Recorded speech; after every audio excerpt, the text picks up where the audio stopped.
نستغفره ونؤمن به ونتوكل عليه ونعوذ بالله من شرور أنفسنا من يهده الله فلا مضل له ومن يضلله فلا هادي له ونشهد أن لا إله إلا الله وحده لا شريك له ونشهد أن سيدنا وحبيبنا ونبينا ومولانا محمدا عبده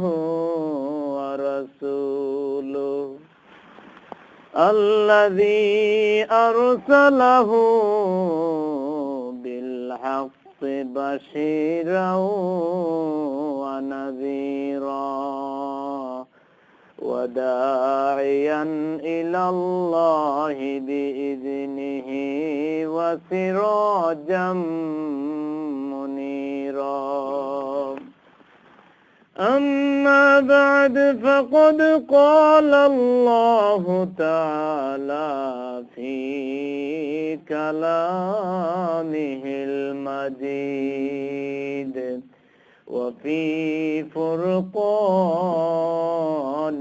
الحميد সবাই মহব্বতে পড়ি আউযু বিল্লাহি মিনাশ শাইতানির রাজিম বিসমিল্লাহির রাহমানির রহিম وما أرسلناك إلا رحمة للعالمين قال النبي صلى الله عليه وسلم بعثت رحمة للعالمين ولم أبعث لعانا أو كما قال النبي صلى الله عليه وسلم قال الله تعالى في شان حبيبه ومحبوبه مخبرا وآمرا إن الله وملائكته يصلون على النبي يا أيها الذين آمنوا صلوا عليه وسلموا تسليما اللهم صل على سيدنا مولانا محمد وعلى آل سيدنا مولانا محمد اللهم صل على سيدنا مولانا محمد وعلى آل سيدنا مولانا কে যাও তোমরা ও মুমিন ভাই ওই যে সোনার মদিনায় কে যাও তোমরা ও মুমিন ভাই ওই যে সোনার মদিনায় মোদের সালাম পৌঁছায়া দিও দয়াল নবীজির পাক রওজায় আল্লাহুম্মা সাল্লি আলা সাইয়্যিদিনা মাওলানা মুহাম্মদ ওয়া আলা আলি সাইয়্যিদিনা মাওলানা আসুন আমার দয়ার নবীজি বসুন আমার সামনে আসুন আমার দয়ার নবীজি বসুন আমার সামনে দুই নয়ন ভরিয়া দেখব প্রাণ তাকিতে বদনে আল্লাহুম্মা সাল্লি আলা সাইয়্যিদিনা মাওলানা মুহাম্মদ ওয়া আলা আলি সাইয়্যিদিনা মাওলানা পশু পাখি ডেকে বলে আজকে মোদের খুশির দিন পশু পাখি ডেকে বলে আজকে মোদের খুশির দিন এই ধরাতে তশরিফ আনলেন রাহমাতুল লিল আলামিন আল্লাহুম্মা সাল্লি আলা সাইয়্যিদিনা মাওলানা মুহাম্মদ ওয়া আলা আলি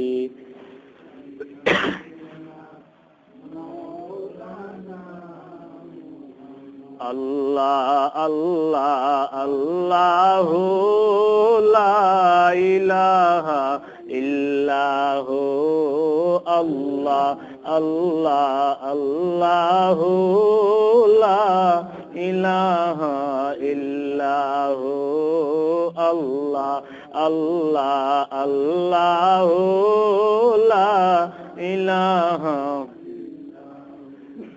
আল্লাহ আল্লাহ আল্লাহু লা ইলাহা আপনাকে দেখিলে গো নবী দুজখ হয় হারাম দয়া করে দেখাইও দয়া করে দেখাইও চেহারায় আনোয়ার নবীজি আল্লাহ আল্লাহ আল্লাহু লা ইলাহা ইল্লাহু আল্লাহ আল্লাহ আল্লাহু লা ইলাহা মক্কা ছেড়ে দয়াল নবীজি মদিনাতে যান জন্মভূমির মায়ায় নবীজি জন্মভূমির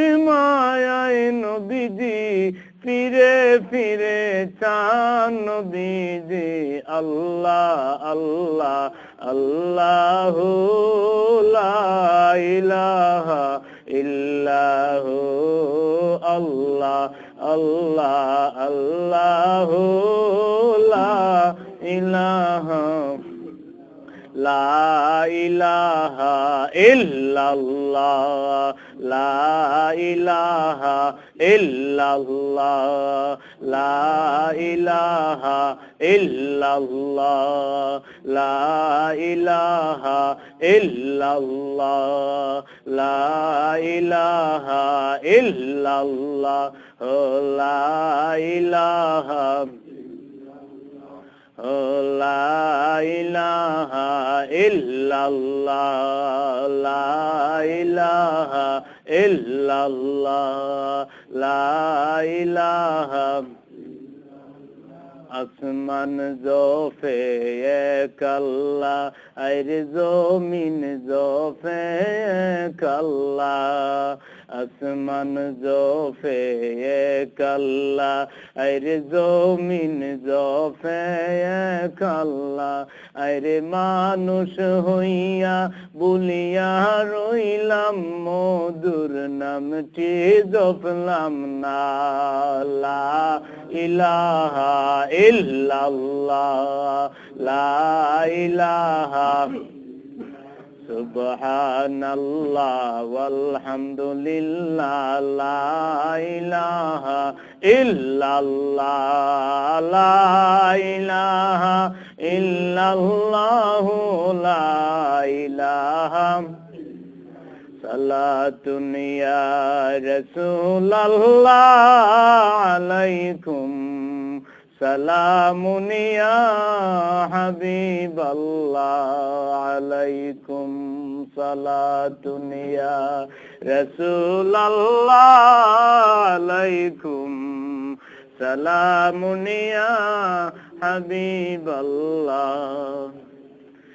দেখা দাও ইয়া রাসূলাল্লাহ দেখা দাও দেখা দাও ইয়া রাসূলাল্লাহ দেখা দাও গুনাহগার উম্মতের দিকে হাত বাড়াও সালাতুন ইয়া রাসূলাল্লাহ আলাইকুম সালামুন ইয়া হাবিবাল্লাহ আসসালাতু ওয়াসসালামু আলাইকা ইয়া রাসূলাল্লাহ আসসালাতু ওয়াসসালামু আলাইকা ইয়া হাবিবাল্লাহ আসসালাতু ওয়াসসালামু আলাইকা ইয়া শাফিআল মুযনিবিন আসসালাতু ওয়াসসালামু আলাইকা ইয়া রাহমাতাল লিল আলামিন বালাগাল উলা বিকামালিহি কাশাফাদ দুজা বিজামালিহি হাসনাত জামিউ খিসালিহি সাল্লু আলাইহি जमीन जबा तुम्हारे लिए मकीनो मका तुम्हारे लिए जाएंगे कब्र में तुम्हारे लिए उठेंगे हशर में तुम्हारे लिए बलगल उला बिकमालिही कशफद दुजा बिजमालिही হাসনাত জামিউ খিসালিহি সাল্লু আলাইহি কবি কত সুন্দর বলেছেন জমিন ও জবা তোমারে লিয়ে আমার নবী সম্পর্কে বলেছেন জমিন জবান সবই তোমার জন্য মকিন ও মাকা তোমারে লিয়ে মক্কা মদিনা যা আছে সবই তোমার জন্য जाएंगे কবর মে তোমারে লিয়ে কবরে যাওয়াও তোমার জন্য উঠেंगे হাসর মে তোমারে লিয়ে হাসরের ময়দানে উঠাও ইয়া রাসূলুল্লাহ শুধু তোমারই জন্য জুড়ে বলুন সুবহানাল্লাহ আল্লাহ পাকের দরবারে আমরা শুকরিয়া জানাই আল্লাহ পাককে ধন্যবাদ জানাই যে আল্লাহ তাবারাকা ওয়া তাআলা এমন একটা মাসে আসরের জামাত কায়েম করার পর তার ঘর মসজিদে বসার মতো তৌফিক যে মাবুদ দান করেছেন আসুন ওই মাবুদের দরবারে একটি বার পড়ছি আলহামদুলিল্লাহ এমন একটা মাসে আমরা বসেছি যেই মাসের নাম হচ্ছে রবিউল আউয়াল জোরে বলুন সুবহানাল্লাহ আজকে রবিউল আউয়ালের 6 তারিখ রবিউল আউয়ালটা আসলেই মনে পড়ে যায় উম্মতের কান্দারি নবী মুহাম্মদুর রাসূলুল্লাহ সাল্লাল্লাহু আলাইহি ওয়াসাল্লামের দুনিয়া আগমনের কথা জোরে বলুন কথা ঠিক কিনা উনি এমন নবী যাকে সৃষ্টি না করলে আল্লাহ পাক আসমান বানাতেন না জমিন বানাতেন না জোরে বলুন সুবহানাল্লাহ যদি নবীকে না বানাতেন আরশ হতো না কুরসি হতো না লৌহ হতো না কলম হতো না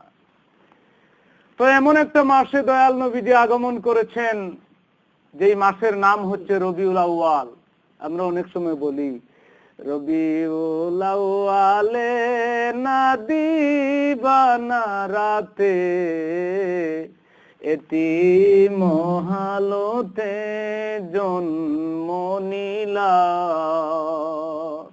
ফরহে মুমিন সাল্লু আলা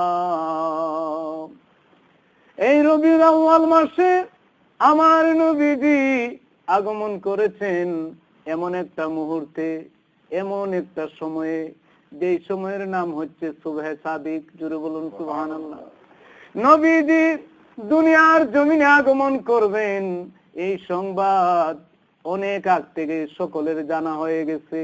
নবীজি আগমনের কথা তওরাতে আছে, নবীজি আগমনের কথা ইনজিলে আছে, নবীজি আগমনের কথা জবুরে আছে। নবীজি আগমনের আগে আকাশ থেকে আওয়াজ আসে রাহমাতুল লিল আলামিন দুনিয়ার জমিনে আসতেছেন। জোরে বলুন সুবহানাল্লাহ। জমিন থেকে আওয়াজ, চতুর্দিক থেকে আওয়াজ, ফেরেশতাদের জবান থেকে আওয়াজ শোনা যায় রাহমাতুল লিল আলামিন দুনিয়ার জমিনে আসতেছেন। জোরে বলুন সুবহানাল্লাহ। নবীজি আসবেন এই সংবাদ যখন চতুর্দিকে শোনা গেল, দিন মাওলার দরবারে আরজ করে, প্রভু গো, যার কারণে আকাশ বানায়াছো, যার কারণে জমিন বানায়াছো, তাকে তুমি দিলে দিনের মধ্যে দিবা। জোরে বলুন সুবহানাল্লাহ। রাত মাওলার দরবারে আরজ করে, প্রভু তোমার বন্ধুকে যদি পাঠাও আমি রাতের মধ্যে পাঠাইও। নবীকে পাবার জন্য দিন পাগল রাত পাগল। আমার আল্লাহ দিনে পাঠালে রাত বেজার, রাতে পাঠালে দিন বেজার। মাওলা এমন এক মুহূর্তে তার বন্ধুকে দুনিয়ার জমিনে পাঠিয়ে দিলেন দিন এবং রাতের মাঝামাঝি সময়ে, the medium time of day and night. রাত দিনের মাঝামাঝি সময়ে মাওলা তার বন্ধুকে পাঠিয়ে দুইটাকে একসাথে খুশি করে দিলেন। আমি বলতে চাই, আমার নবীজি দুনিয়ার জমিনে এতিম হয়ে আসলেন, এমন এক সময় আসলেন দুনিয়ায় আগমনের সাথে সাথে তার বাবার চেহারা দেখা তার নসিবে হয় নাই। নবীজি এতিম, 6 মাস পরে তার মা আমিনাও দুনিয়া থেকে বিদায় হয়ে যান। আমার আল্লাহ বলেন, বন্ধু গো, তোমাকে এতিম এই জন্য বানালাম যাতে করে এতিমদের প্রতি তোমার মায়া বেড়ে যায়। এতিম যারা, এদেরকে যাতে তুমি ভালোবাসো, সেজন্য তোমাকে এতিম করে দুনিয়াতে পাঠিয়েছি। আমার নবীজি এই দুনিয়ায় আসলেন, নবীজির শানে আমার আল্লাহ ঘোষণা দেন, ওয়ামা আরসালনাকা ইল্লা রাহমাতাল লিল আলামিন।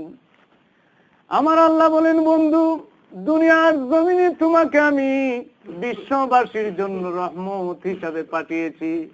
I have sent you as the mercy of the whole universe. সমস্ত বিশ্ববাসীর জন্য তুমি রহমত। এজন্য দেখা যায়, ইতিহাস পাঠ করলে দেখা যায়, অন্যান্য নবীদের যদি গজব আসছে, আযাব আসছে, পরীক্ষা আসছে, নবীরা কাফেরদের জন্য বদদুয়া দিয়েছেন, কিন্তু আমার নবীজি কাফেরদের জন্য বদদুয়া করেন নাই। তাইফের ময়দানে পাথরের আঘাত নবীজির গায়ে আসলো, শরীর থেকে রক্ত ঝরে গেল, বৃষ্টির মতো পাথরের আঘাত নবীজির গায়ে। নবীজির গায়ে যখন এভাবে আঘাত আসতেছে, আরশে মুআল্লার মধ্যে কম্পন, আরশে মুআল্লার মধ্যে ভাইব্রেশন শুরু হয়ে যায়।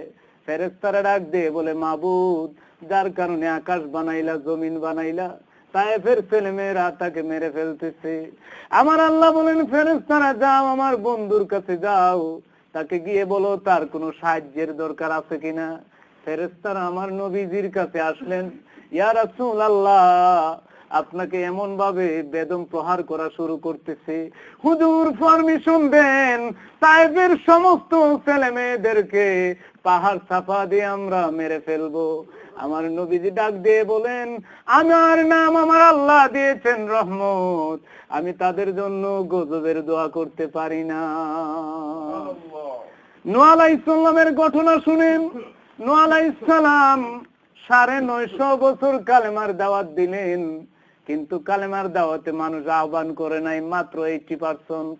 মাত্র 80 জন মানুষ তারা, আর কেউ তার তাওহীদ গ্রহণ করে নাই। শেষ পর্যন্ত তিনি দোয়া করলেন মাবুদের দরবারে। সূরা নূহ আমরা খুললে দেখতে পাই, হযরত নূহ আলাইহিস সালাম মাওলার দরবারে এভাবে দোয়া করেছেন, وقال نوح رب لا تذر على الأرض من الكافرين ديارا। নূহ আলাইহিস সালাম আল্লাহর দরবারে দোয়া করেছেন, আল্লাহ 950 বছর কালেমার দাওয়াত দিলাম, কিন্তু মানুষ শুধু উল্টা দিকে যায়, আমার কথা শুনে না। এখন আমি তোমার দরবারে দোয়া করি, তোমার দরবারে দোয়া করি, ওই সমস্ত কাফেরদের ঘর জ্বালায় পুরায় ছাই করে দাও।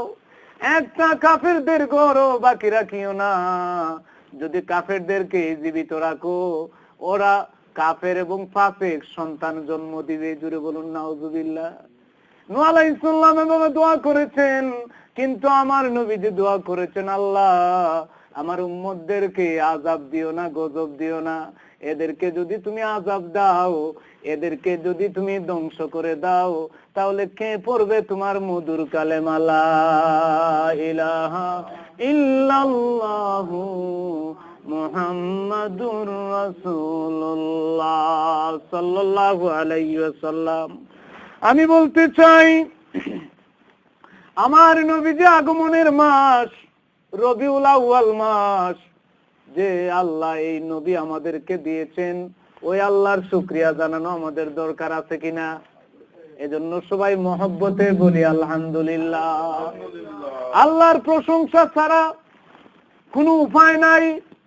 আল্লাহর প্রশংসা করতে হবে, আল্লাহকে ধন্যবাদ জানাতে হবে, কারণ আল্লাহ রাব্বুল আলামিন ওই নবীর অনুসারী বানিয়েছেন, যিনি কাল কিয়ামতের ময়দানে জান্নাতের চাবি তার হাতের মধ্যে থাকবে। জুড়ে বলুন সুবহানাল্লাহ। আমার নবীজির হাতে জান্নাতের চাবি থাকবে। আমার নবীজি আগে জান্নাতে যাবেন, এরপরে অন্যান্য নবীরা জান্নাতে যাবে। জুড়ে বলুন সুবহানাল্লাহ। আমি বলতে চাই, এজন্য আল্লাহকে খুশি করা দরকার, আল্লাহর প্রশংসা করা দরকার। কোরআন শরীফ করলেই শুরুতে আমরা দেখতে পাই আমার আল্লাহ বলেন, আলহামদুলিল্লাহি রাব্বিল আলামিন। প্রশংসা বলতে যত প্রশংসা, সব প্রশংসা হবে একমাত্র আল্লাহ। যিনি বলুন সুবহানাল্লাহ, যিনি রব্বুল আলামিন, সমস্ত জগতের রব। বাংলার কবি কত সুন্দর বলে, প্রশংসা সবই কেবল তোমারি, প্রশংসা সবই কেবল তোমারি, রব্বুল আলামিন। দয়ালু মেহেরবান করুণা ও ফুরান, দয়ালু মেহেরবান করুণা ও ফুরান, আর কেহ নয় তুমি মালিক, শেষ বিচারের দিন, শেষ বিচারের দিন। যদি বলুন সুবহানাল্লাহ। এটা সূরা ফাতিহার প্রথম 3টা আয়াতের অনুবাদ বললাম। প্রশংসা সবই কেবল তোমারি, প্রশংসা সবই কেবল তোমারি, রব্বুল আলামিন। দয়ালু মেহেরবান করুণা ও ফুরান, দয়ালু মেহেরবান করুণা ও ফুরান, আর কেহ নয় তুমি মালিক, শেষ বিচারের দিন, শেষ বিচারের দিন। কেবল তোমারি করি ইবাদত, কেবল তোমারি চাই নিয়ামত। আমরা কার ইবাদত করি? কেবল তোমারি করি ইবাদত, কেবল তোমারি চাই নিয়ামত। দাও দিশা দাও সরল পথের, দাও দিশা দাও সরল পথের, সিরাতুল মুস্তাকিম, সিরাতুল মুস্তাকিম। যাদের উপরে করেছ রহমত, পেয়েছে তোমার শেষ মহব্বত। যাদের উপরে করেছ রহমত, পেয়েছে তোমার শেষ মহব্বত। দাও দিশা দাও তাদের সে পথ, দাও দিশা দাও তাদের সে পথ। দাও গো সীমাহীন, দাও গো সীমাহীন। প্রশংসা করব আমরা কার? আল্লাহর প্রশংসা করব, কারণ আল্লাহ রাব্বুল আলামিন কত দয়া করেছেন। এমন এক নবীর উম্মত, যার উম্মত হওয়ার জন্য আগেকার যুগের নবীরা পর্যন্ত আফসোস করেছেন। এমন নবীর উম্মত, যেই নবী কোন রাস্তা দিয়ে যখন চলাফেরা করেছেন, 3 দিন পর্যন্ত খবর পাওয়া যেত আমার নবীজি ওই রাস্তা দিয়ে গিয়েছেন, কারণ ওই রাস্তা দিয়ে মেশকাম্বরের গন্ধ বেরিয়ে থাকতো। আমার নবীজি যদি কারো হাতের মধ্যে হাত মুবারক লাগায়া মুসাফা করেছেন, 3 দিন পর্যন্ত হাতের মধ্যে মেশকাম্বরের গন্ধ পাওয়া গেছে। আমার নবীজি একদিনের তাবি বর্ণনা করেন, আমি একদিন প্রচন্ড ক্ষুধা নিয়ে ক্ষুধার জ্বালায় কোনো কিছু খাই নাই, চিন্তা করলাম আমার নবীজির রওজার কাছে যাব, নবীজির রওজার সামনে গিয়া দয়াল নবীকে সালাম জানাবো। জোরে বলুন সুবহানাল্লাহ। যারা আমি আপনাদের কাছে প্রশ্ন করতে চাই, যারা মদিনায় যাবার ক্ষমতা নাই তাদের কি নবীকে সালাম দেওয়া কি বেয়াদবি? সবাই তো আর মদিনায় যেতে পারে না, মক্কায় যেতে পারে না। অনেকে বলে মদিনায় গিয়া নবীরে সালাম দেন, এটা অযৌক্তিক, সম্পূর্ণ অযৌক্তিক। কারণ আপনার টাকা আছে, পয়সা আছে, আল্লাহ ক্ষমতা দিয়েছেন, মদিনায় গিয়ে সালাম দিবেন। যারা বাংলাদেশে বসে গরিব ঘুরে ঘুরে বসে আল্লাহর ইবাদত করে, আর ওই ঘরে বসে যদি আমার নবীকে সালাম দেয় মহব্বত নিয়া, মদিনায় গিয়া সালাম দিয়া যে সওয়াব পাবেন তার চেয়ে বেশি সওয়াব আমার আল্লাহ তাকে দিয়ে দিবে। এটা মনের টান, মনের আকর্ষণ। আমি বলতে চাই ওই লোকটা নবীজির রওজার সামনে গিয়া নবীকে সালাম দে, আসসালাতু আসসালামু আলাইকা ইয়া রাসূলুল্লাহ। সবাই বলুন ইয়া রাসূলুল্লাহ। আমার নবীর রওজার সামনে গিয়া সালাম দে, সালাতু সালাম পৌঁছায় দোয়া করি। শেষ পর্যন্ত উনার তন্দ্রা এসে গেল, ঘুম এসে গেল। ঘুমের মধ্যে হঠাৎ করে স্বপ্নের মধ্যে দেখতে পেলেন তার সামনে আকায়ে নামদার তাজদারে মদিনা, দু জাহানের সরদার উম্মতের কান্দারি নবী তার সামনে হাজির হয়ে গেছে। আমার নবীজি বলেন, আমার আশেক প্রচন্ড ক্ষুধা নিয়ে আমারে সালাম দিলা, প্রচন্ড ক্ষুধা নিয়ে আমাকে সালাম দিয়েছো, আমি তো সহ্য করতে পারি নাই, সেজন্য তোমার সামনে খাবার নিয়ে হাজির হয়ে গেছি। বলুন সুবহানাল্লাহ। 2টা ব্রেড নিয়ে আসলেন, রুটি নিয়ে আসলেন। উনি বলেন, স্বপ্নের মধ্যে আমি 2টা রুটির 1টা রুটি আমি খেয়ে ফেললাম, খাওয়ার সাথে সাথে একটু পরে আমার ঘুম ভেঙে গেল, আমি দেখলাম বাকি আরেকটা রুটি আমার হাতের মধ্যে আছে। বলুন সুবহানাল্লাহ। হাতের মধ্যে মেশকাম্বরের গন্ধ পাওয়া যায়। আমি বলতে চাই, এমন নবী যার চেহারায়, যার বডির মধ্যে কোনোদিন মশা বসে নাই, মাছি বসে নাই। জুড়ে বলুন সুবহানাল্লাহ। মশা মাছি এগুলি বসে কোথায়? এগুলো থাকার জায়গা কোথায়? মশা মাছি এগুলোর জায়গা হচ্ছে ডার্টি প্লেস। জুড়ে বলুন কথা ঠিক কিনা? যেখানে ময়লা, ঘরের মধ্যে যদি ঘর পরিষ্কার করে রাখেন তাহলে এই জায়গায় মশা মাছি আসে না। কেন আসে না? জায়গাটা পরিষ্কার, পাক, পবিত্র। এগুলোর জায়গায় হচ্ছে ডার্টি প্লেস। জুড়ে বলুন কথা ঠিক কিনা? আমার নবীজি কি আমার আপনার মতো ডার্টি? আমাদের এমন একটা অবস্থা, পেশাব করে ইস্তেঞ্জা করি না। আমাদের মধ্যে অনেকে আছে মুসলমান হয়ে খ্রিস্টানদের রীতি, অনেকে পায়খানা করে পানি ইউজ করে না, এমনও আছে আমাদের সমাজে, টিস্যু ইউজ করে চলে যায়। বলুন, এই সমস্ত মানুষের শরীরে মশা মাছি বসবে না তো কি বসবে? জোরে বলুন কথা ঠিক কিনা? আর আমার নবীজি, যার প্রস্রাব থেকে আসে মেশকাম্বরের গন্ধ, যার শরীরের গাম থেকে আসে মেশকাম্বরের গন্ধ, যার পায়খানা মুবারক থেকে আসে মেশকাম্বরের গন্ধ, ওই নবীজির গায়ে কি জীবনে কোনোদিন মশা মাছি বসবে? আমি বলতে চাই, আমার নবীজি এই রবিউল আউয়াল মাসের 12 তারিখ সোমবারে দুনিয়ার জমিনে আগমন করলেন। মা আমিনা ডাক দিয়ে বলেন, আমার সন্তান যেই মাত্র আমার ঘরে হাজির হয়ে গেল, ওই ঘরটা ছিল অন্ধকার, এমন অন্ধকার কোনো কিছু দেখা যায় না, কিন্তু যেই মাত্র আমার সন্তান মুহাম্মদুর রাসূলুল্লাহ যেই মাত্র আগমন করলো, সাথে সাথে ঘরটা আলোকিত হয়ে গেল। আমি আমিনা মক্কার ঘরে বসে ওই আলো দিয়া ইরাকের শাম দেশ পর্যন্ত আমি দেখতে পেয়েছি। আমার নবীজি, এজন্য মিলাদের মধ্যে অনেক সময় আমরা বলি আনতা শাম শামসুন আনতা বাদরুন আনতা নূরুন ফাওকা নূরি আনতা ইয়াকফিরু আগালি আনতা মিসবাহু সুদুরি আনতা শামসুন আনতা বাদরুন, you are the light, you are the sun, you are the light. তুমি হচ্ছো সূর্য, তুমি হচ্ছো আলো, তুমি হচ্ছো পূর্ণিমার চাঁদ।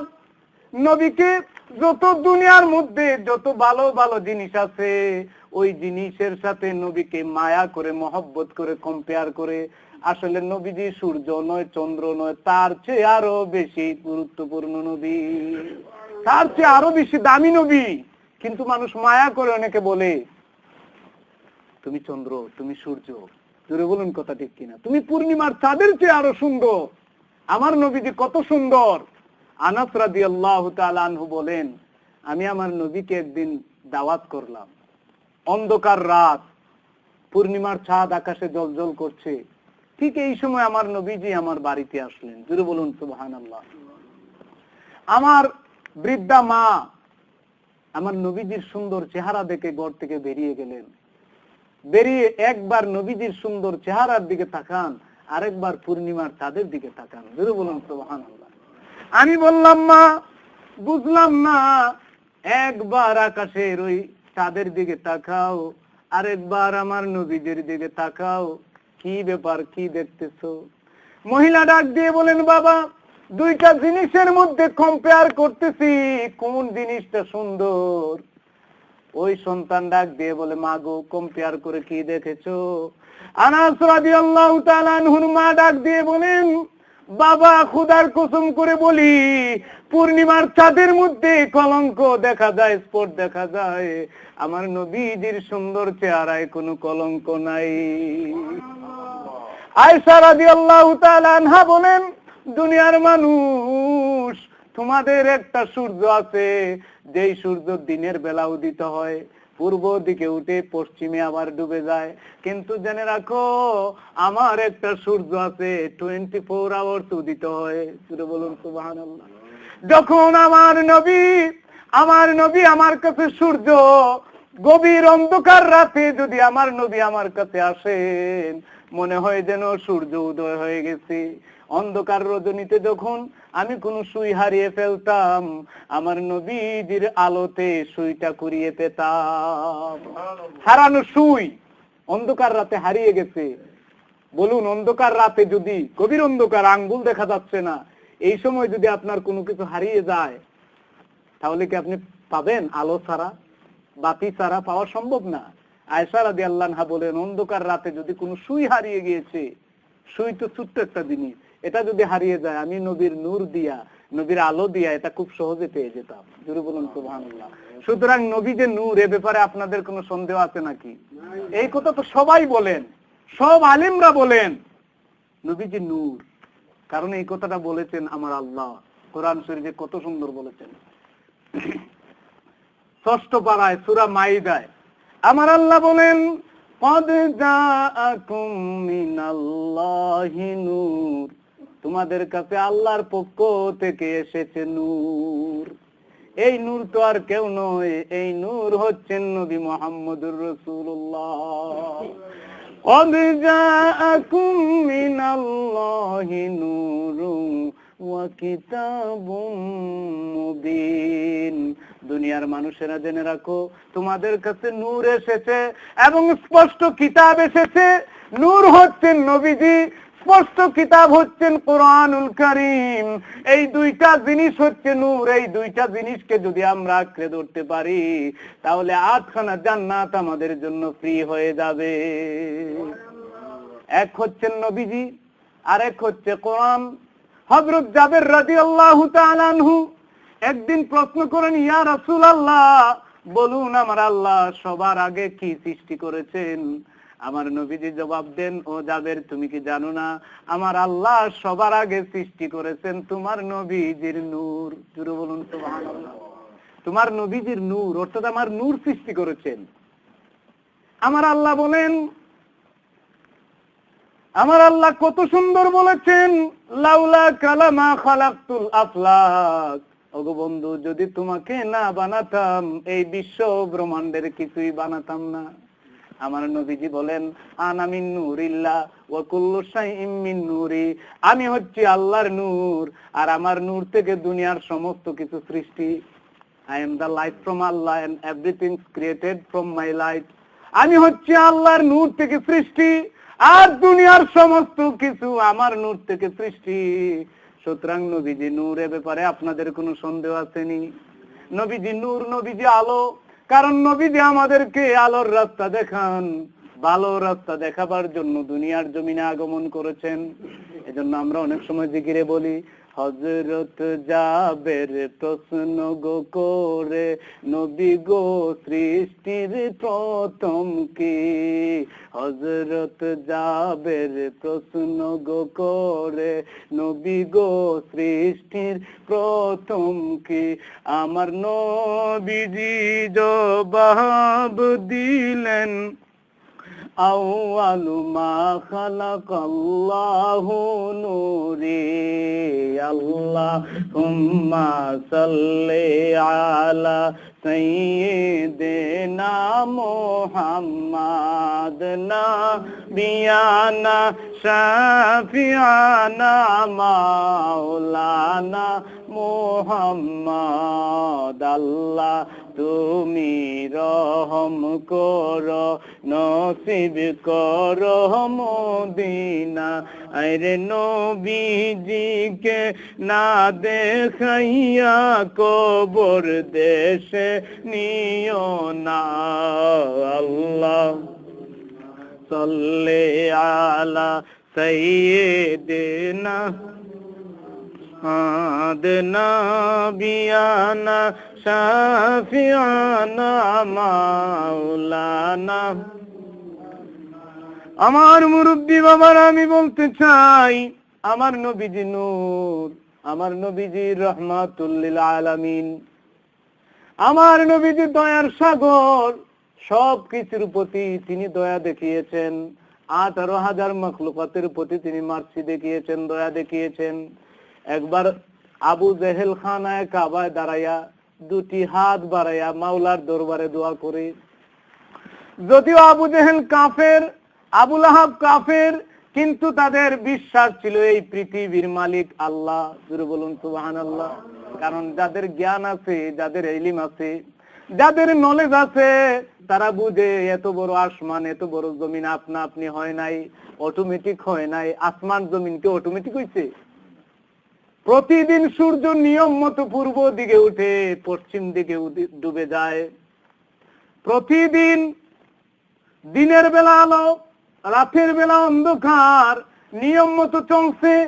এই নিয়ম নিশ্চয়ই কোনো পরিচালক ছাড়া এই নিয়ম মতো চলার কথা না। আবু জেহেল জানে এই পৃথিবীর মালিক আছেন। দুটি হাত বাড়ায়া খানায় কাবায় দাঁড়ায়া দোয়া করে, আল্লাহ যদি তোমার কোরআন সত্য হয়, যদি তোমার বন্ধু নবীজি সত্য হন, যদি তোমার ধর্ম ইসলাম সত্য হয়, তাহলে আমাদেরকে আকাশ থেকে পাথর নাজিল করে ধ্বংস করে দাও। জোরে বলুন নাউজুবিল্লাহ। কারণ আমরা তো নাফরমানি করি, আমরা তো উনার কথা শুনি না। যদি তোমার বন্ধু সত্য হয়, কোরআন সত্য হয়, আমাদেরকে আযাব দাও, গজব দাও, আকাশ থেকে পাথর নাজিল করে শাস্তি দাও।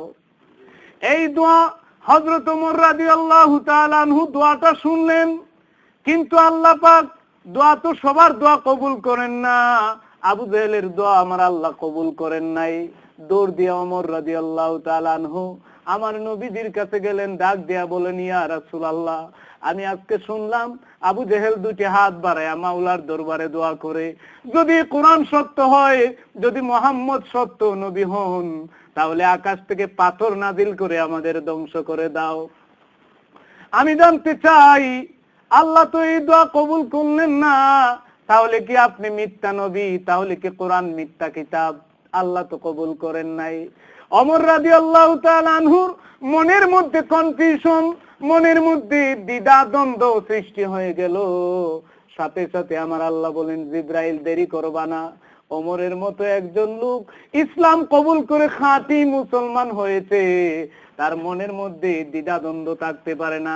জিবরাইল তুমি যাও ওমর রাদিয়াল্লাহু আনহুর কাছে যাও আর তাকে জানায়া দাও আমি আবু জেহেলের দোয়া এই জন্য কবুল করি নাই, কারণ যেই জমিনে আমার বন্ধু রহমত হিসাবে আছে সেই জমিনে পাথর নাযিল করে আমি গজব দিতে পারি না। জানাই দিলেন আমি আবু জেহেলের দোয়া কবুল করে পাথরের শাস্তি দেব। এটা কিভাবে দেব? কারণ নবীজি স্টিল রহমত হিসাবে জমিনে আছেন। জোরে বলুন সুবহানাল্লাহ। নবীজি রহমত। এজন্য আমরা অনেক অপরাধ করি, অনেক পাপ করি। আকাশ থেকে কোনোদিনকে পাথর নাযিল হয়েছে? কিন্তু আগেকার যুগের নবীদের উম্মতদের অবস্থা দেখেন, কি শাস্তি আল্লাহ পাক দিয়েছেন। কারুনকে কি শাস্তি দিয়েছেন, হামানকে, ফেরাউনকে, নমরুদকে কি শাস্তি দিয়েছেন আল্লাহ পাক। তারা নাফরমান ছিল, আল্লাহর বেশি নাফরমানি করেছে, এজন্য আল্লাহ পাক সাথে সাথে তাদেরকে গজব দিয়েছেন, আযাব দিয়েছেন। জোরে বলুন কথা ঠিক কিনা?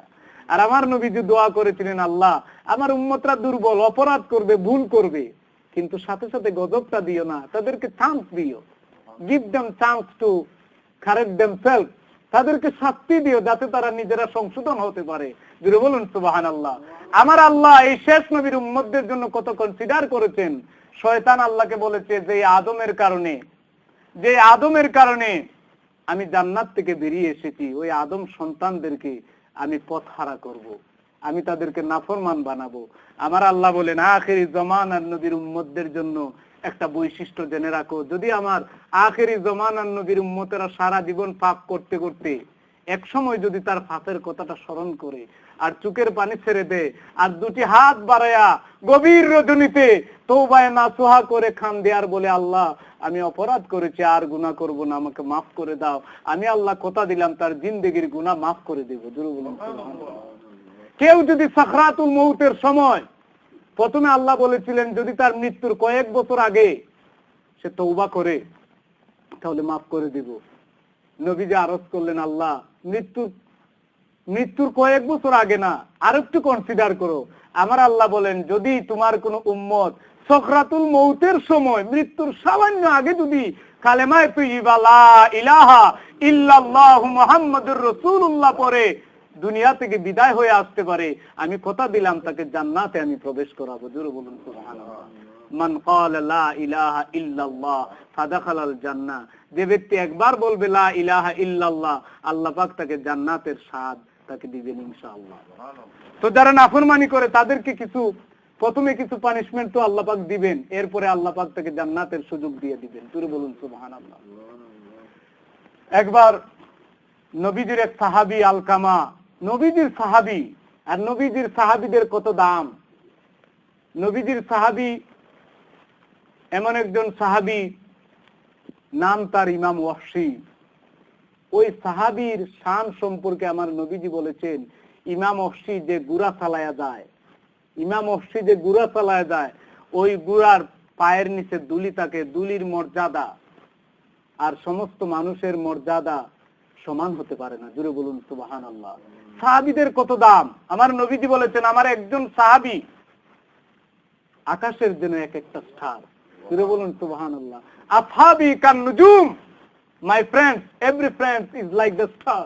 আমার প্রত্যেকটা সাহাবী আকাশের তারকার মতো। জোরে বলুন সুবহানাল্লাহ। যারা নবীর সাহাবীদের শানে সমালোচনা করবে, আমরা কি তাদের পক্ষের লোক না বিপক্ষের লোক? নবীজির সাহাবীদের শানে বেয়াদবি করা যাবে না। নবীজির বন্ধুদের শানে, আল্লাহর ওলিদের শানে বেয়াদবি করা যাবে না। আল্লাহর ওলিদের ব্যাপারে আমার আল্লাহ বলেছেন আলা ইন্না আউলিয়া আল্লাহ, আলা মানে সাবধান, কেয়ারফুল। ইন্না আউলিয়া আল্লাহ, আমি আল্লাহর ফ্রেন্ড যারা, আমি আল্লাহর বন্ধু যারা, তাদের ব্যাপারে সতর্ক হয়ে যাও, কেয়ারফুল হয়ে যাও। কারণ লা খাউফুন আলাইহিম ওয়া লা হুম ইয়াহজানুন, দুনিয়ার জমিনে আমার ওলিদের কোনো ভয় নাই, আখিরাতে তাদের কোনো টেনশন নাই। জোরে বলুন সুবহানাল্লাহ। আল্লাহর ওলি যারা, এরা আসলে মরে না, এরা জিন্দা। এরা কি মারা যাবার পরে কবরে এদেরকে আল্লাহ পাক রিজেকের ব্যবস্থা করেন। জোরে বলুন সুবহানাল্লাহ। আমার আল্লাহ বলেন ওয়ালা তাকুলু লিমান ইয়ুকতালু ফি সাবিলিল্লাহি আমওয়াত বাল আহইয়াউ ওয়ালাকিন লা তাশউরুন। ও দুনিয়ার মানুষ, জেনে রাখো, যারা আমার রাস্তায় মারা যাবে, আমি আল্লাহর রাস্তায় যারা মারা যাবে, তাদেরকে তোমরা মরা বলবা না। বাল আহইয়া, বরং তারা জিন্দা, দে আর লাইভ, তারা জিন্দা। কিন্তু যারা বলে তারা মারা গেছে, তারা মইরা পচ্চা তক্তা বক্তা হয়ে গেছে, আসলে এরা নির্বুধ। আমার আল্লাহ কি বলেন? এরা নির্বুধ। আল্লাহর ওলিরা মরে নাই, আল্লাহর সাহাবীরা মরে না, শহীদগণ মরে না, শহীদরা মরে না কোরআনের কথা, ওলিরা মরে না কোরআনের কথা। যদি ওরা না মরে, ওদের তুলনায় নবীজির শান কম না বেশি? সুতরাং নবীজি মারা গেছেন একথা যারা বলবে, এটাকে আমি আপনি সাপোর্ট করতে পারি? নবীজি মরেন নাই, নবীজি জিন্দা। এমনকি আমরা যদি নবীর উপর সালাতু সালাম পৌঁছায়া দেই, দুরূদ পাঠ করি, আমার নবীজি বলেন আমি স্বয়ং শুনতে পাই। কেউ যদি দুরূদ পড়ে, আমার নবীজি বলেন আমি তারে চিনি। তার নাম আব্দুল করিম, বাবার নাম আব্দুর রহিম, দাদার নাম আব্দুল খালিক। আমার নবীজি বলেন তাকে চিনি, তার বাবাকে চিনি, দাদাকে চিনি, তার বংশ পরিচয় চিনি। বলুন সুবহানাল্লাহ। আমার নবীজিকে এই ক্যাপাসিটি, এই ক্ষমতা আমার আল্লাহ দান করেছেন। নবীজি মরেন নাই। আমার নবীজি ঘোষণা দিয়েছেন, দুনিয়ার মানুষ জেনে রাখো, সমস্ত নবীদের মাংস খাওয়া জমিনের জন্য আল্লাহ হারাম করে দিয়েছে, হারাম করে দিয়েছেন। আমি বলতে চাই, আমার নবীজি, দয়াল নবীজি, রাহমাতুল লিল আলামিন হিসেবে দুনিয়ার জমিনে আগমন করেছেন। এই মাসে আগমন করেছেন, এই রবিউল আউয়াল মাসে। আমি এই কথাটা বলতে চেয়েছিলাম, নবীজির সাহাবী আলকামা, সাহাবীদের এত দাম, একজন সাহাবীর মর্যাদা সমস্ত লোকের মর্যাদা যদি এক পাল্লা আয়োজন করা হয়, সাহাবীর মর্যাদার পাল্লাটা ভারী হয়ে যাবে। এমন একজন সাহাবী আলকামা, তার যখন সাকরাতুল মউত শুরু হয়ে গেল, সাহাবীরা আসলেন। সাকরাতুল মউতের সময় সবাই বলতেছেন, আলকামা, সাকরাতুল মউত তোমার শুরু হয়ে গেছে, এই মুহূর্তে তুমি যদি কালেমা পড়ে বিদায় হতে পারো, তুমি জান্নাতি। আর যদি এই মুহূর্তে কালেমা পড়তে না পারো, তুমি জাহান্নামী। যত ইবাদত আমরা করি না কেন, ইবাদত যদি আল্লাহ সন্তুষ্ট না থাকেন, সাকরাতুল মউতে যদি কালেমা যদি নসিব না হয়, দুনিয়ার মানুষ জেনে রাখেন সমস্ত ইবাদত আমল বরবাদ হয়ে যাবে। সুতরাং সাকরাতুল মউত খুব কঠিন একটা মুহূর্ত। আলকামা অনেক চেষ্টা করেন, কিন্তু কালেমা পড়তে পারেন না। সাহাবীরা অনেক চেষ্টা করলেন, কিন্তু আলকামার জবান দিয়ে কালেমা বের করতে পারেন না। সংবাদ দিলেন উম্মতের কান্ডারি নবীজির কাছে। নবীজি আলকামার কাছে আসলেন, এসে বললেন, আলকামা পড়ো লা ইলাহা ইল্লাল্লাহ মুহাম্মাদুর রাসূলুল্লাহ। কিন্তু আলকামা এরপরেও জবান থেকে কালেমা বের হয় না। আমার নবীজি চিন্তায় পড়ে গেলেন, এমন একজন ফ্রেন্ড, এমন একজন সাহাবী, তার জবান দিয়ে কালেমা বের হয় না, নিশ্চয়ই এর পেছনে কোনো কারণ আছে। বলুন কথা দেখছি না, এর পিছনে রিজন আছে। সবাইকে বললেন, আলকামার কেউ জিন্দা আসেনি, কেউ জীবিত আসেনি। সবাই ডাক দিয়ে বলেন, আলকামার বৃদ্ধা মা জীবিত আছে। আমার নবীজি আলকামার মাকে খবর দিলেন, মাকে কাছে ডাকলেন আর বললেন, ও আলকামার মা, সাকরাতুল মউতের সময় তোমার সন্তান আলকামার জবান দিয়ে তো কালেমা বের হয় না গো, অনেক চেষ্টা করতেছি, কালেমা পড়তে পারে না। এই মুহূর্তে যদি কালেমা না পড়তে পারে, জাহান্নামের আগুন ছাড়া তার কোনো উপায় নাই। ও আলকামার মা, কেন এই ঘটনা, কেন এই সমস্যা আমি জানতে চাই। বলো, আলকামা এমন কোন ব্যবহার তোমার সাথে করছেনি যে ব্যবহারের কারণে তুমি তার প্রতি অসন্তুষ্ট আছো, তুমি বেজার আছো? যেই মাত্র আমার নবী যে এই প্রশ্নটা করলেন, আলকামার মা চোখের পানি ধরে রাখতে পারলেন না, চোখ থেকে পানি ছেড়ে দিলেন, ডাক দিয়ে বলেন, নবী, ইয়া রাসূলুল্লাহ, ইয়া হাবিবাল্লাহ, এমন একটা প্রশ্ন করেছেন, সাথে সাথে আমার চোখ থেকে পানি পড়ে গেছে। ইয়া রাসূলুল্লাহ, জেনে রাখেন, আমার সন্তান আলকামা আমার সাথে এমন বেয়াদবি করেছে, যাকে 10 মাস 10 দিন পেটে বহন করেছি, যাকে গর্ভধারণ করতে গিয়ে কষ্ট করেছি, শরীর থেকে রক্ত জড়িয়ে দিয়েছি, ওই আলকামা কোন একটা কথার কারণে আমার কলিজার মধ্যে একদিন লাথি মেরেছিল। আমি বলতে চাই আমার ভাইয়েরা, এই লাথি মারার কারণে আলকামার মা মাওলার দরবারে দোয়া করেছেন, এই সন্তান আমাকে এমন আঘাত করেছে, এমন কষ্ট দিয়েছে, মাবুদ সাকরাতুল মউতে যেন সে বেঈমান হয়ে মারা যায়। আমার ভাইয়েরা, মা বাবা যদি সন্তানের জন্য দোয়া করেন, এটা আল্লাহ কবুল করেন, আর মা বাবা যদি সন্তানের জন্য বদদোয়া করে, এটাও আল্লাহ কবুল করেন। সুতরাং মা বাবাকে অসন্তুষ্ট রেখে, মা বাবাকে বেজার রেখে কেউ যদি মক্কা মদিনার মসজিদের ইমাম সাহেব হয়ে যায়, আর মা বাবা যদি তাকে মাফ না করে দেয়, ওই ইমাম সাহেব জাহান্নামের আগুনে জ্বলতে হবে। আমাদের সমাজে অনেক আছে মা বাবার কথা শুনে না, মা বাবার সাথে বেয়াদবি করে ঘর থেকে মা বাবাকে বের করে দেয়, তারায়া দেয়। একটা কথা জেনে রাখেন, যত আমল করেন না কেন, যত আমল আখলাক উত্তম হোক না কেন, মা বাবা যদি বেজার থাকেন, জাহান্নামের আগুন তারা কোনো উপায় নাই, জাহান্নামের আগুনে জ্বলতে হবে। এই আলকামা কালেমা বের হচ্ছে না। আমার নবীজি বলেন, ও আলকামার মা, আমি বুঝেছি এটাই একমাত্র কারণ তার কালেমা বের হচ্ছে না। ওগো আলকামার মা, সে তো জাহান্নামের আগুনে জ্বলবে, যে জাহান্নামের আগুন দুনিয়ার আগুনের চেয়ে 70 গুণ বেশি পাওয়ারফুল, 70 গুণ বেশি পাওয়ারফুল। ও আলকামার মা, তুমি কি চাও তোমার সন্তান ওই 70 গুণ বেশি পাওয়ারফুল আগুনে জ্বলুক? এটাকে তুমি চাও? তুমি মাফ করে দাও। মা এত কষ্ট পেয়েছেন, মাফ করে দিতেছেন না। আমার নবীজি বলেন, যদি তুমি মাফ না করো, সে তো এমনি জাহান্নামের আগুনে জ্বলবে। একটা কাজ করি, তাকে আগে দুনিয়ার আগুন দিয়া জ্বালাইয়া দেই। ফিরে বলুন সুবহানাল্লাহ। আমার নবীজি বলেন, সাহাবীরা দেরি করো না, যাও লাকড়ির ব্যবস্থা করো, আগুনের ব্যবস্থা করো, কেরোসিন তেলের ব্যবস্থা করো। সাহাবীরা সবকিছু রেডি করলেন, আলকামাকে আগুনের মধ্যে জ্বালাইয়া দিবেন। আগুন রেডি, সবকিছু রেডি। আলকামার মা তো সামনে দাঁড়িয়ে আছেন, যেই মাত্র দেখলেন আমার নবীজি তাকে আগুন দিয়ে জ্বালায় ফেলবেন, আমার নবীজি এই অবস্থা দেখে আলকামার মা চোখ থেকে পানি ছেড়ে দেয়, ডাক দিয়ে বলে, ইয়া রাসূলুল্লাহ, ইয়া হাবিবাল্লাহ, 10 মাস 10 দিনের কষ্ট আমি সহ্য করেছি, কিন্তু আমার চোখের সামনে সন্তান আগুনে জ্বলবে, এটা সইতে পারবো না।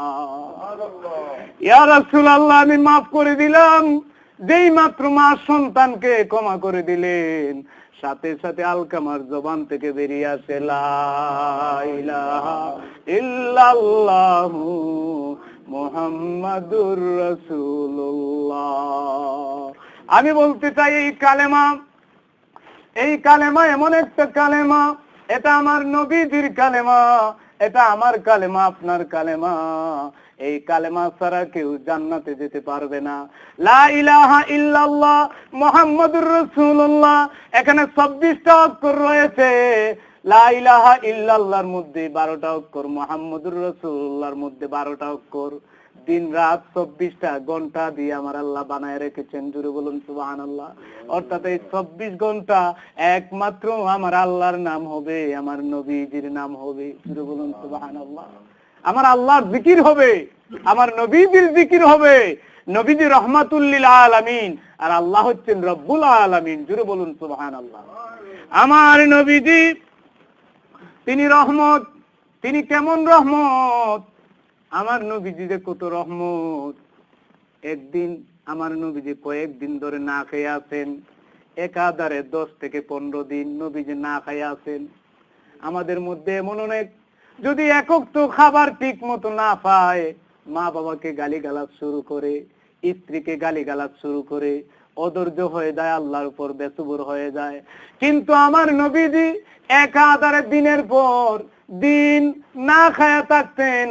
এই অবস্থা দেখে সাহাবীরা একদিন আরজ করলো, ইয়া রাসূলুল্লাহ, আপনি দেখছি অবিরত একদিনের পর একদিন না খায়া থাকেন, রোজা রাখেন, পারমিশন দেন আমরাও রোজা রাখি। জুড়ে বলুন সুবহানাল্লাহ।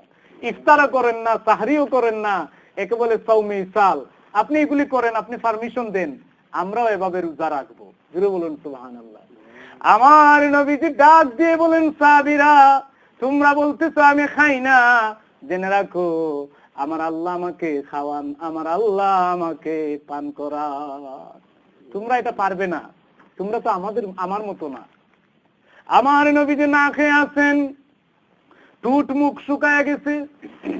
সাহাবীরা বলেন ইয়া রাসূলুল্লাহ, কয়েকদিন ধরে না খায়া থাকার কারণে টুট মুখ শুকায় গেছে। ওগো দয়াল নবীজি, ওই যে পার্শ্ববর্তী একটা বাড়ি দেখা যায়, ওই বাড়ির মালিক অনেক খেজুর গাছের মালিক, অনেক বেড়া বকরির মালিক, আসুন ওই বাড়িতে যাই। ওই বাড়িতে গেলে হয়তো আমাদের একটু খেজুর খাওয়াতে পারে, আমাদেরকে দুধ পান করাতে পারে, আসুন ওই বাড়িতে যাই। আমার নবীজি সাহাবীদেরকে লইয়া যখন ওই বাড়িতে গেলেন, বাড়িওয়ালা ছিল নামদারি মুসলমান। বাড়িওয়ালা কি? নামদারি মুসলমান। আমাদের সমাজে অনেক নামদারি মুসলমান আছে, আছে কিনা বলুন? নামে মুসলমান, কিন্তু তার মধ্যে মুসলমানিত্ব নেই। নামাজ পড়ে না, মসজিদের কাছে ঘর, মাদ্রাসার কাছে ঘর, কিন্তু মাদ্রাসায় ছাত্র ভর্তি করাতে রাজি না। যদি স্কুল কলেজে ভর্তি করায় তাহলে ম্যাজিস্ট্রেট হবে, প্রফেসর হবে, ইঞ্জিনিয়ার হবে, বড় বড় টাকা ইনকাম করবে, সেই চিন্তা করে অনেকেই।